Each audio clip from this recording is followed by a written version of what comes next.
Hello, good morning सगळ्यांना. सकाळी सकाळी दूध आले होते तर दूध वगैरे तापून घेतले. तर इथे माझे बाहेरचे कामे जे आहेत तर ती सगळी आवरली गेली होती बरं का. दूध पण गरम झाले होते. मग रात्रीचे भांडे राहिले होते जागेवर लावायचे, ते पण लावून घेतले. सकाळी 6 वाजताच पाणी आले होते तर कपडे वगैरे धुतले गेले होते माझे. आणि बाहेरची झाडझूड सडा रांगोळी पण लगेचच करून घेतली होती.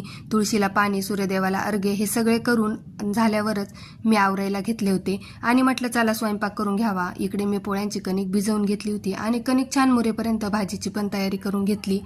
भाजीला फोडणी वगैरे दिली. मग पोळीची पण कणिक छान मऊ झाली होती. मग घेतल्या पोळ्या पण करून. पोळ्या वगैरे झाल्या होत्या माझ्या आणि मला भूक तर खूप लागली होती. त्यामुळे मी शेवटची जी पोळी होती तर तिला छान तूप मीठ लावून घेतले आणि मस्त नाश्ता करून घेतला. तसं तर आमच्याकडे नाश्ता कोणीच करत नाही, पण मला 8-8:30 वाजता नाश्ता लागतोच. कारण पहाटे 5 वाजेपासून 8 वाजेपर्यंत माझी एनर्जी जी आहे ना तर ती पूर्ण लो झालेली असते. त्यामुळे मी नाश्ता करूनच घेत असते.